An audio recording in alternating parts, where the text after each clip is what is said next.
título del mensaje hoy es Los Miserables y no tiene nada que ver con el musical, muy buen musical, por cierto, que incluso tiene muchas enseñanzas bastante cristianas, pero no tiene que ver con eso, tiene que ver con otros miserables. Y como sabéis, casi siempre cuando vengo aquí,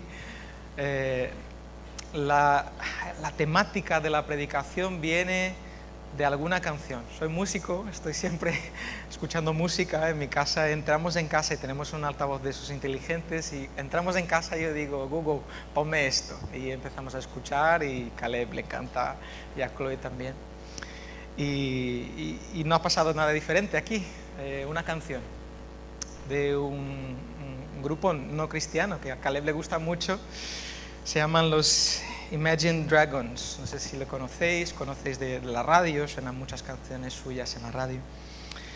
Y simplemente un paréntesis, yo de verdad creo que los músicos son los grandes filósofos de nuestra época. No que no hayan filósofos académicos también, pero me acuerdo mucho de la situación esa del apóstol Pablo en Atenas, y que se pone de repente a hablar con un grupo de personas, conociendo muy bien sobre sus teorías, sus filósofos, conociendo muy bien su situación, aprovecha todo eso, porque su situación y sus filósofos y esa circunstancia estaba enseñando algo sobre su corazón, ¿no? Y mi atención a las letras de las canciones, especialmente de las canciones de no creyentes, me dice mucho sobre el corazón de las personas, sobre qué es lo que están pensando, cuáles son sus perspectivas sobre la vida. Y esa canción se llama Digital Heartbeat, el latido digital. No es una de las más conocidas suyas, pero un día escuchando, de repente escucho la frase esa. Yo no sé cómo funciona esto, a ver. Eso es. Ese es el coro de la canción. La letra, para los que no entienden inglés, quiere decir, nosotros somos la cara del futuro. Nosotros somos el latido digital. Nosotros somos la cara del futuro. No queremos cambiar, solo queremos cambiar todo lo demás. Y yo no sé si la intención de ellos, a mí me suena más que es una crítica social. No creo que están hablando de algo de lo que tienen orgullo y creen que eso sea muy positivo, pero está hablando básicamente que la cara del hombre y de la mujer del futuro es un pueblo que tiene ganas de cambiar el mundo, tiene ganas de cambiar la sociedad, la manera de pensar y actuar de las personas, pero no están dispuestos a cambiarse a sí mismos. Y muchas veces nosotros cuando vemos ese tipo de perspectivas, ¿no? Y porque esa canción con su nombre está hablando de esa generación digital, ¿no? Y pensamos, ay, los jóvenes que así, que no quieren cambiar, ¿no? Y empiezas a darte cuenta que esos cambios de la sociedad no afectan solo a los jóvenes. La única diferencia más importante es que los jóvenes están creciendo y madurando en este caldo ahí de ideas, y las están absorbiendo de una manera mucho más natural y quizás rápida. Pero eso no quiere decir que nosotros no lo estamos recibiendo también y no estamos absorbiendo también algo de esto. Nosotros vivimos en una época marcada por el relativismo moral, la negación de los absolutos, y es muy gracioso porque ¿cómo puedes defender el relativismo si haces afirmaciones tan absolutas como no hay absolutos? ¿Esa afirmación es absoluta o es relativa? Pues complicado. Vivimos también en un tiempo como escuchamos muchos conceptos como mi verdad o tu verdad. La verdad no es necesariamente la verdad, es tu verdad, y esto vale para ti pero no vale para mí, ¿no? Vivimos también ahí en un tiempo de hablar de tolerancia, pero siempre que la tolerancia tiene que ver con lo que pienso yo, ¿no? Porque si no piensas como yo, pues no te tengo que tolerar, pero tú sí a mí. Y esa nueva manera de pensar tiene muchas pretensiones de cambiar el mundo para mejor, hacer grandes cambios en la sociedad, pero no está dispuesta a mirar para dentro de sí.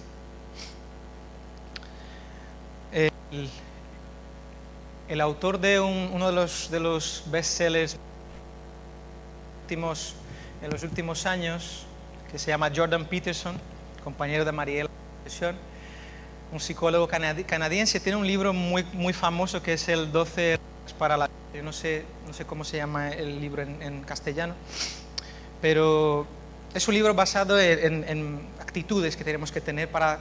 Básicamente la idea es que si tomamos estas actitudes, buscamos el orden en nuestras vidas y evitamos el caos. Es ese equilibrio entre orden y caos. Y la sexta regla para la vida de su libro, el capítulo 6, es: ordena tu casa perfectamente antes de criticar el mundo. ¿Vale? Y habla exactamente de esa situación de personas que parece que quieren cambiar todo el mundo y toda la sociedad, pero no están dispuestas a hacer. Él muchas veces usa ese ejemplo específicamente, ¿no? Quieres cambiar el mundo, pero no estás dispuesto a hacer tu cama todos los días.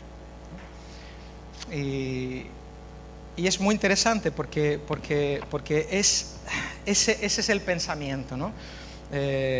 Parece que no es tan importante mirar hacia adentro, parece que no es tan importante mirar las cosas del corazón. Incluso a veces la intención es cambiar lo que está fuera para adaptarse a lo que siento yo. ¿Vale? ¿Os acordáis de la letra de la canción? Dice, no queremos cambiar, pero queremos cambiar todo lo demás. Básicamente queremos cambiar todo lo demás para que se adapte a cómo me siento yo, ¿no?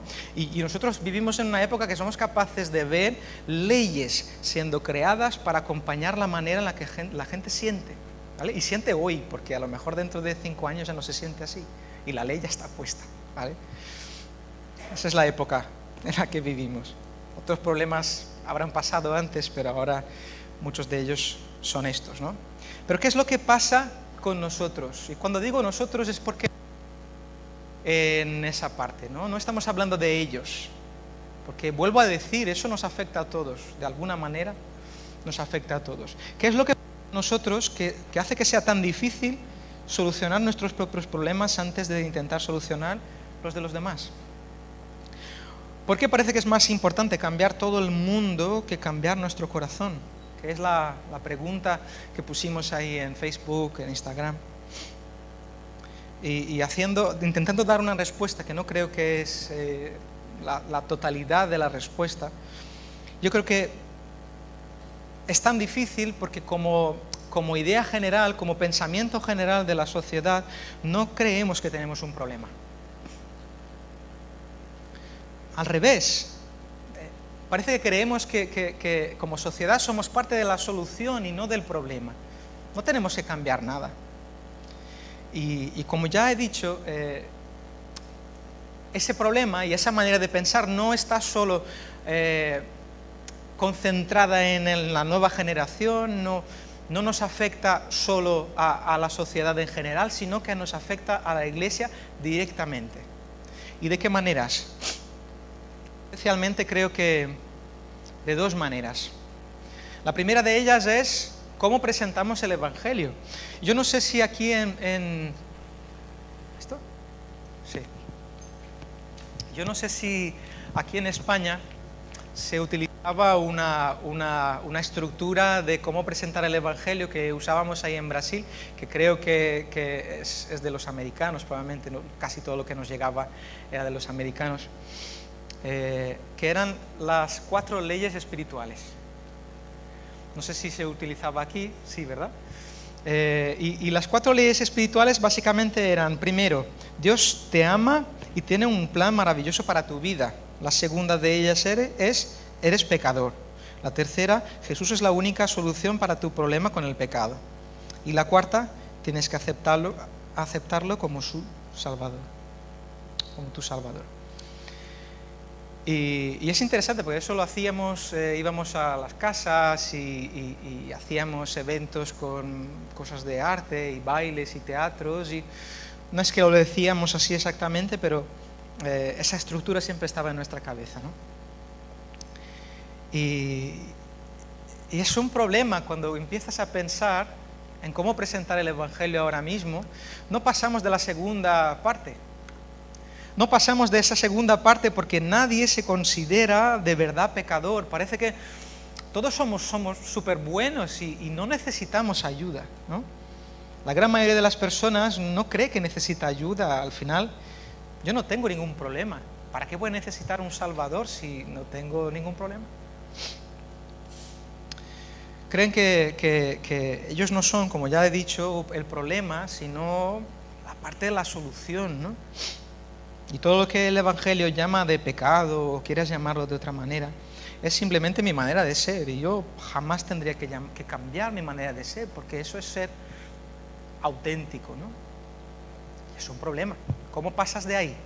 ¿Cómo haces que alguien reconozca que necesita ayuda si cree que no tiene ningún problema? Entonces, esa es una manera que nos afecta de manera directa.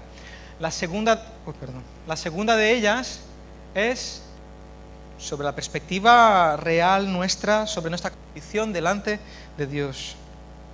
Y dentro de la iglesia es interesante porque el concepto de pecado, de hablar de cambios y de nuestra condición tan miserable delante de Dios, ya no está en la moda, ¿no? Hablar de eso. Y hablar de arrepentimiento, de pecado, ha dado lugar a hablar de lo que muchos teólogos ahora lo llaman como la hipergracia. Es un mensaje basado especialmente en teorías de la autoayuda, del coaching, que básicamente afirman que el ser humano es ahí el centro de todo el proyecto cósmico, y que un pastor brasileño llegó a decir, porque lo conozco porque no personalmente, pero lo conozco por estar conectado con todo ese medio, un pastor brasileño llegó a decir: tú eres la debilidad de Dios. O sea, Dios no puede resistir a ti porque eres tan especial que eres su debilidad. Y parece que ya el pecado no es tan importante porque pues, tenemos un Dios que es tan rico en amor que ya da un poco igual qué es lo que pasa con nuestras vidas y nuestras actitudes, ¿no? Y la verdad es que eso no podría estar más lejos de la verdad, porque ya que muchos de nosotros ya conocemos, simplemente por mirar dentro de nosotros, que parece que el problema del pecado es algo mucho más grave de lo que parece. Algunos cuentan, y yo no he podido confirmar la veracidad de esa cita, pero que al principio del siglo XX el periódico The New York Times preguntó al famoso escritor y teólogo G.K. Chesterton, estoy acostumbrado a decirle su nombre en inglés, le preguntaron cuál es el problema del mundo actual. Y esa fue su respuesta: querido Señor, yo soy el problema de la sociedad actual.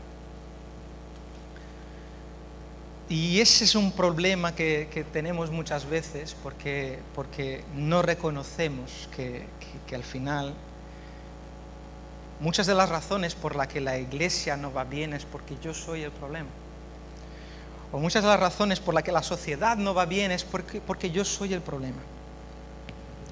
Y entonces, viviendo en una sociedad que no considera que tiene que cambiar nada, que están dispuestos a prender fuego a todo el mundo para cambiarlo todo, pero no están dispuestos a hacer su propia cama todos los días, ¿cuál es la manera de saber nuestra real condición delante de Dios, ¿no? Y el apóstol Pablo nos presenta aquí una imagen, una foto muy interesante y muy diagnóstica de esa nuestra condición en Romanos. En muchos de los capítulos de Romanos, ¿no? Pero vamos a mirar hoy un poco el capítulo 7 y el capítulo 8 de Romanos. Y aquí para nosotros y para todos los que nos están viendo tengo dos noticias, una mala y una buena, como se suele decir. No os voy a preguntar cuál preferís primero, porque normalmente la gente prefiere la mala para terminar bien, ¿no? Entonces vamos a empezar por la mala. Y vamos al capítulo 7 de Romanos, a partir del versículo 14. La mala noticia es que es una herida mortal lo que tenemos. Y podemos leer en el capítulo 7 de Romanos, a partir del versículo 14, que dice: porque sabemos que la ley es espiritual, pero yo soy carnal, vendido a la esclavitud del pecado, porque lo que hago no lo entiendo, porque no practico lo que quiero hacer, sino lo que aborrezco, eso hago. Y si lo que no quiero hacer, eso hago, estoy de acuerdo con la ley, reconociendo que es buena. Así que ya no soy yo el que lo hace, sino el pecado que habita en mí. Porque yo sé que en mí, es decir, en mi carne, no habita nada bueno. ¿Os acordáis de la canción que acabamos de cantar? No tengo nada que darte, no hay nada de bueno en mí. Es decir, en mi carne no habita nada bueno, porque el querer está presente en mí, pero el hacer el bien no. Pues no hago el bien que deseo, sino el mal que no quiero. Eso practico. Y si lo que no quiero hacer, eso hago, ya no soy yo el que lo hace, sino el pecado que habita en mí. Así que queriendo hacer yo el bien, hallo la ley de que el mal está presente en mí. Porque en el hombre interior me deleito con la ley de Dios, pero veo otra ley en los miembros de mi cuerpo que hace guerra contra la ley de mi mente. Y me hace prisionero de la ley del pecado que está en mis miembros. Miserable de mí, ¿quién me libertará de este cuerpo de muerte? Gracias a Dios por Jesucristo Señor nuestro. Así que yo mismo, por un lado, con la mente sirvo a la ley de Dios, pero por el otro, con la carne, a la ley del pecado.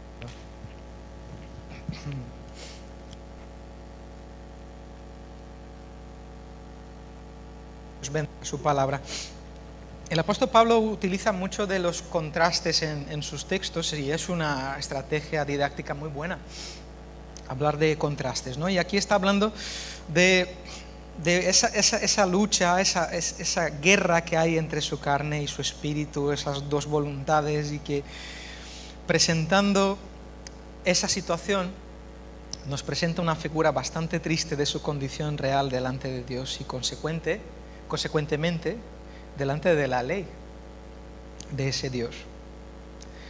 La sensación que transmite es una impotencia tan grande delante de una fuerza que actúa en su cuerpo y que él no puede controlar. Aunque lo quiera, aunque intente luchar con todas sus fuerzas, no lo puede controlar. Y en el versículo 15 es interesante porque él dice: porque lo que yo hago no lo entiendo. Simplemente no entiendo por qué sigo haciendo lo que me aborrece. ¿Por qué sigo haciendo las cosas que yo creo que no tengo que hacer, que sé que no tengo que hacer? Y esa es la sensación que tenemos en todo ese texto, ¿no? Esa casi una figura de impotencia, de decir, ¿qué hago yo con todo eso, ¿no? Pero claro, como buen profesor que era el apóstol Pablo, nos está enseñando una figura muy clara para poder hablarnos después de cuál es la solución de ella, ¿no? Y creo que cada uno de nosotros tenemos en nuestro corazón la experiencia real de qué es eso, ¿no? Creo que todos nos acordaremos de situaciones en las que dices, ¿en serio? ¿Qué es lo que soy capaz de hacer? Cuando simplemente no soy capaz de controlar ese impulso que tengo yo, ¿no? Y todos tenemos alguna situación para recordar esto, ¿no? Y yo creo que eso es lo que explica, por ejemplo, un padre de familia que sabe que su adicción en los juegos y en las apostas va a llevar la miseria de su familia, pero sigue haciéndolo. Eso quizás es lo que explica que muchos de nosotros, estadísticamente hablando, dentro de las iglesias, seguimos utilizando la pornografía como si fuera algo normal, sabiendo el daño que eso hace en nuestros corazones, pero también en los corazones de los demás, de nuestra familia, de nuestros cónyuges. ¿Cómo explicar que seguimos diciendo palabras que sabemos que van a entrar en el corazón de personas que amamos como si fueran un cuchillo, pero seguimos haciéndolo a veces simplemente para ganar una discusión? ¿Cómo explicar eso? Podría seguir con los ejemplos, pero creo que podemos entender ya lo suficiente. La realidad de que el hecho de que sabemos qué es lo que tenemos que hacer, y el hecho de que sabemos qué es lo que no tenemos que hacer no es suficiente. Porque muchas veces sabemos y seguimos haciéndolo. Y entonces, al leer ese texto, podemos llegar a pensar que eso solo se aplica a nosotros que entendemos el Evangelio y sabemos qué es lo que Dios espera de nosotros, o en ese contexto a muchos cristianos judíos que sabían cuál era la ley, ¿no? Pero no es así. Es interesante porque el apóstol Pablo empieza la carta a los romanos en el capítulo 2, hablando sobre un nivel de revelación de la ley que está escrito en los corazones de los hombres, que es suficiente para a veces hacernos saber qué es lo que está bien y qué es lo que está mal, aunque no conozcamos la ley. En el capítulo 2 de Romanos, versículos 14 y 15 dicen: porque cuando los gentiles, básicamente los que no conocen la ley ni qué es lo que tienen que hacer delante de Dios, que no tienen la ley, cumplen por instinto los dictados de la ley, ellos, no teniendo la ley, son una ley para sí mismos, ya que muestran la obra de la ley escrita en sus corazones, su conciencia dando testimonio y sus pensamientos acusándolos unas veces y otras defendiéndolos. En otras palabras, el apóstol Pablo está diciendo que hay un nivel de conocimiento que parece que está dentro de cada ser humano, una ley moral que el Señor escribió cuando nos creó, ahí desde el principio, que parece que nos dice que algo va mal, ¿no? Y esa sensación de no poder controlar esos impulsos no es exclusiva de nosotros. ¿Cuántas personas, ¿no? Me imagino, Mariela, que se dan cuenta en una sesión de psicología, qué es lo que pasa conmigo, que no puedo controlarme. Y entonces, a partir del versículo 17, él empieza a hablar de una manera que muchas veces, especialmente de jovencito, me ha dejado un poco ahí. ¿Qué es eso que está diciendo el apóstol Pablo de que ya no soy yo el que lo hace, ¿no? Y es el pecado que habita en mí? Parece que de alguna manera Pablo está como perdonando la culpa del pecado que él comete, diciendo: no soy yo, sino es otra cosa, ¿no? No soy yo. Y algo que me ayudó mucho, claro, como siempre ayuda mucho buscar ahí los sabios de la palabra, ¿no? Y fui a buscar un comentario de un famoso y antiguo teólogo, Matthew Henry, sobre ese texto, y quiero leerlo porque me ayudó mucho a entender esa expresión, ¿no? Dice: distinguiendo su yo verdadero, su parte espiritual del yo carne, en que habita el pecado, y observando que las acciones malas eran hechas no por él, sino por el pecado que habita en él, el apóstol no quiso decir que los hombres no sean responsables de rendir cuenta de sus pecados, sino que enseña el mal de sus pecados, demostrando que todos lo están haciendo contra su razón y conciencia. El pecado que habita en un hombre no resulta ser quien le manda o le domina. Si un hombre vive en una ciudad o país, aún puede no reinar ahí.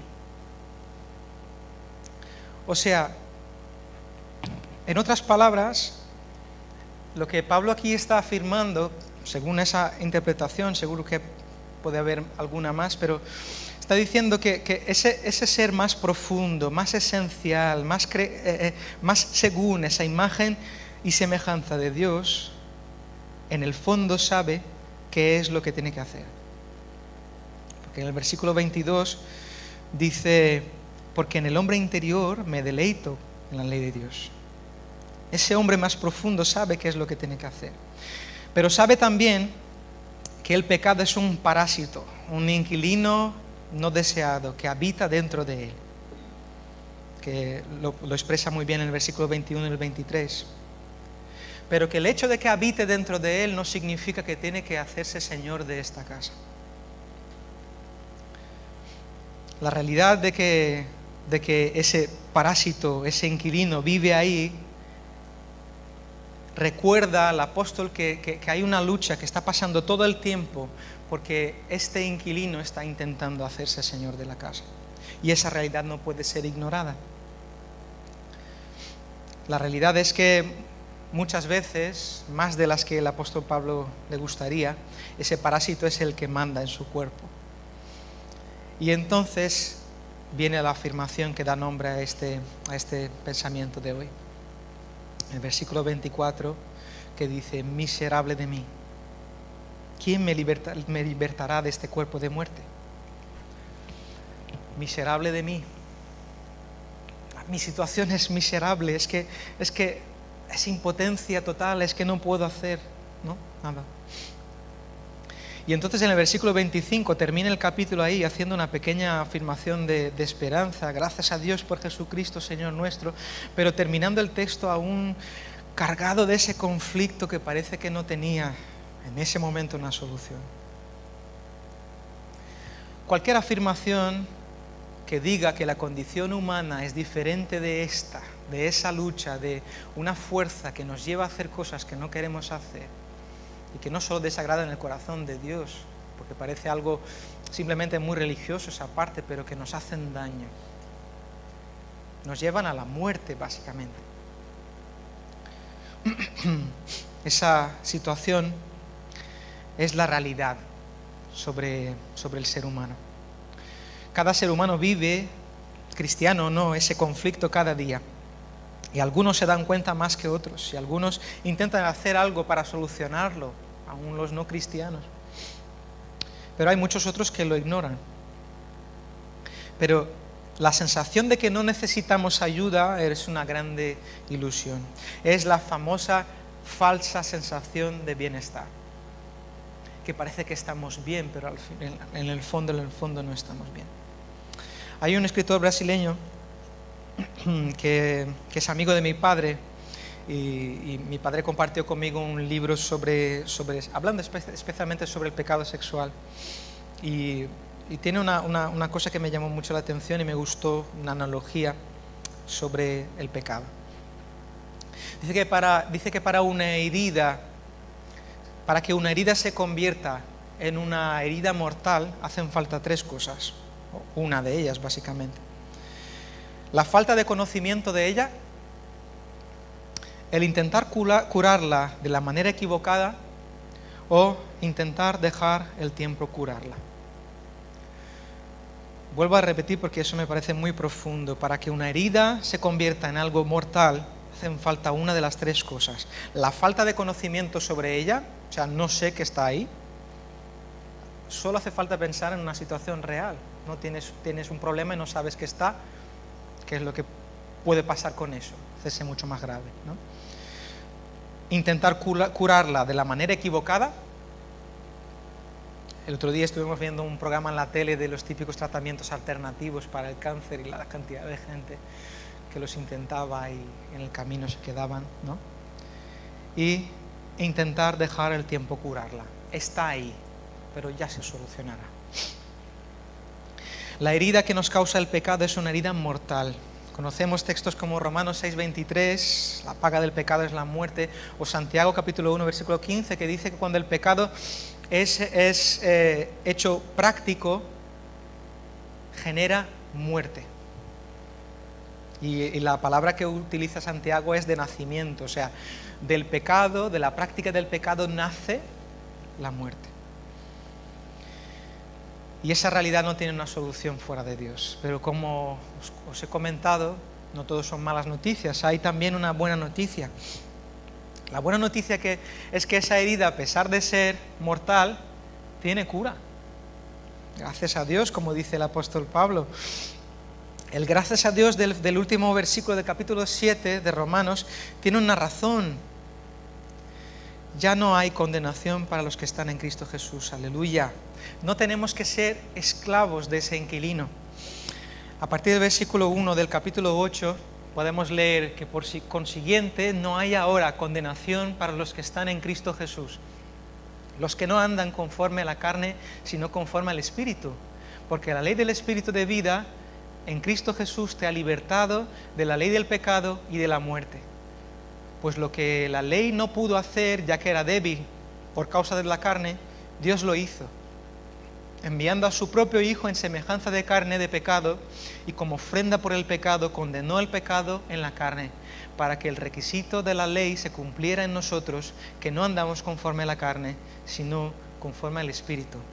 Pegamos un saltito y vamos al versículo 10 que dice: y si Cristo está en vosotros, aunque el cuerpo esté muerto a causa del pecado, sin embargo el Espíritu está vivo a causa de la justicia. Pero si el Espíritu de aquel que resucitó a Jesús de entre los muertos habita en vosotros, el mismo que resucitó a Cristo Jesús de entre los muertos también dará vida a vuestros cuerpos mortales por medio de su Espíritu que habita en vosotros. El apóstol dice que en el versículo 3 que esa imposibilidad de la ley de transformarnos según la voluntad de Dios, porque siempre encuentra esa gran limitación de nuestra carne que no la controlamos, no la podemos controlar, ¿no? Que esa imposibilidad fue vencida por Jesucristo, venciendo la carne y la muerte en la cruz. Aleluya, es una buena noticia. Y a partir del versículo 10, Pablo revela aquí de dónde viene la única fuerza capaz de salvarnos de nosotros mismos. Los que me conocen por WhatsApp saben que la frase que tengo ahí es: Lord, save me from myself. Señor, sálvame de mí mismo. Es que había una canción también de un conjunto brasileño no cristiano que decía: yo soy mi mayor enemigo. Es que es la verdad. Esa condición que no podemos vencer, el Señor Jesús la venció en la cruz. El Espíritu que resucitó a Jesús es capaz de hacernos vivos otra vez, nuestros cuerpos muertos por causa del pecado.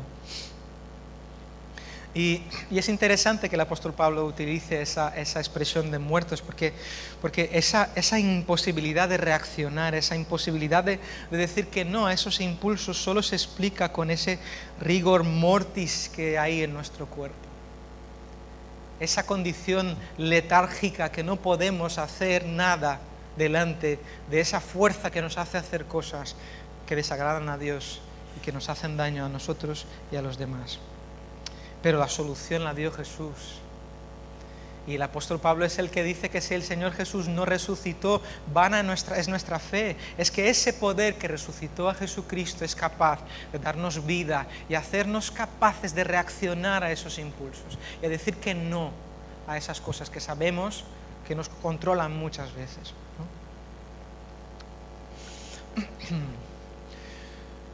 Ya vamos terminando. Pero después de entender esa nuestra condición de miserables delante de esa fuerza que actúa dentro de nosotros, la única manera de transformar al mundo es empezar por nuestros corazones. Y eso no quiere decir que tenemos que tener todos los problemas de nuestra vida solucionados antes de empezar a hacer cosas por los demás, no es lo que dice. Lo que quiere decir es que no podemos ignorar ese problema e intentar solucionarlo a través de llenar nuestra mente de cosas, nuestra vida de actividades y creer que el hacer mucho por otras personas va a solucionar el problema de nuestro corazón. Así de situaciones he visto. De gente intentando solucionar sus problemas, intentando ayudar a otras personas antes de solucionar sus propios problemas. Y esa es la manera que he dicho de hacer una herida, quizás pequeña, convertirse en algo mortal. Es decir, el tiempo lo va a solucionar. No lo va a solucionar. Jamás deberíamos ignorar los líos de nuestro corazón antes de intentar solucionar los líos del resto del mundo. La buena noticia del Evangelio es que tenemos libertad de la esclavitud de esa carne que nos lleva a hacer esas cosas que no queremos o sabemos que no tenemos que hacer. Podemos ser diferentes, podemos hacer algo diferente de nuestros impulsos. Podemos decir que no a esa carne, podemos hacerlo. Podemos vivir en lugar de seguir muertos y letárgicos y rígidos delante de cosas que sabemos que tenemos que cambiar. La pregunta es, ¿queremos eso? ¿Queremos ser libres? queremos pagar los precios que hace falta para hacer esa limpieza que muchas veces hace falta en nuestro corazón. Y aquí quiero hacer 2 llamamientos. No sé qué pasa en mi garganta. Llamamientos. El primero de ellos para aquellos que acaban de descubrir que necesitan ayuda. Acaban de descubrir que tienen un problema. Que se han dado cuenta que esa imposibilidad de controlarse, de no hacer lo que tú sabes que no deberías de hacer, y esa incapacidad de hacer el bien que deberías de hacer y no lo haces, como dice el apóstol Pablo, tiene un nombre, se llama pecado. Si acabas de descubrir el por qué no puedes hacer eso, no te puedo dar esa mala noticia sin darte también la buena, de que Jesús ya ha solucionado tu problema. Él quiere hacerte libre, libre de ti mismo, libre para reaccionar y no ser esclavo de esos impulsos que sabes que te hacen daño a ti y a los demás. Y en ese camino con Cristo vas a descubrir quizás que hay muchas otras cosas que hay que cambiar. Y esa es la vida del discípulo de Jesús. Nos vamos exponiendo a su luz y vamos descubriendo que hay cosas que hacer. Pero cuenta con su fuerza, no con la tuya. Si aún no conoces al Señor Jesús, esa es la única fuerza capaz de vencer a esa fuerza que actúa en nuestra carne. Pero el otro llamamiento que hago es para nosotros que ya conocemos al Señor Jesús, pero que en algún momento hemos vuelto a someternos, como dice también el apóstol Pablo, a la esclavitud de nuestra carne. Si eres hijo de Dios, la realidad es que las cadenas que te prendían ya están abiertas. Ya están abiertas por Cristo, porque según también el apóstol Pablo, también en Romanos, capítulo 6, versículo 6, dice que nuestro viejo hombre fue crucificado juntamente con él, para que el cuerpo del pecado sea destruido a fin de que no sirvamos más al pecado. También una frase de ese chico que escribió ese libro sobre el pecado sexual. Él dice que lo que te sigue prendiendo después de haber conocido la verdad no es una cadena, es una mentira. Lo que te sujeta ahí es la típica historia que conocemos, esa del elefante. Incluso es la imagen de la portada del libro de ese chico. Es un elefante. Y es la típica historia esa que conocemos de un elefante que desde pequeñito está ahí encadenado a un trocito de palo pequeñito, y que ese elefante crece y es capaz de tirar de un camión si hace falta, pero no se va porque cree en la mentira que empezó a creer de pequeñito, que no podía salir de ahí. Si conoces a la verdad y sigues esclavo de tu carne y del pecado, estás atado a una mentira. Y para salir de esa mentira tenemos que dejarnos bañar y luchar por la verdad. Y la palabra está llena de ellas, pero voy a decir una de ellas. También en Romanos 6, 12 a 14, que dice: por tanto, no reine el pecado en vuestro cuerpo mortal, para que no obedezcáis sus lujurias, ni presentéis los miembros de vuestro cuerpo al pecado como instrumentos de iniquidad, sino presentaos vosotros mismos a Dios como vivos de entre los muertos, y vuestros miembros a Dios como instrumentos de justicia, porque el pecado no tendrá dominio sobre vosotros, pues no estáis bajo la ley, sino bajo la gracia. Hay esperanza para nuestra condición. Es triste esa imagen que pone el apóstol Pablo en el capítulo 7 de Romanos, de esa impotencia, ¿no? Pero hay esperanza, no tenemos que seguir esclavos. Somos miserables, en el fondo no tenemos nada de bueno, pero fuimos encontrados por un Padre que está dispuesto a adoptarnos en esa familia. Y como dijo el apóstol Pablo en el capítulo 7 de Romanos, en el último versículo: gracias a Dios por Jesucristo, Señor nuestro. Porque solo a través de Él podemos ser libres de verdad. A Él sea la gloria para siempre. Vamos a orar. Señor, gracias porque en ti tenemos una esperanza que no encontramos en ningún sitio, Señor. Y hay tanta gente, Señor, ahí fuera que no entiende el por qué no pueden controlar a esa carne. Que creen que no tienen un problema y que hay que simplemente convivir con esa manera de ser. Gracias, Señor, porque nos invitaste a tu familia y nos diste una oportunidad, una nueva oportunidad de ser libres de verdad, Señor. Y queremos pedirte que esta mañana hables a los corazones de aquellos que nos están escuchando y no te conocen, Señor. Para que conozcan esa libertad, para que sepan, Señor, que no tienen que ser siempre así.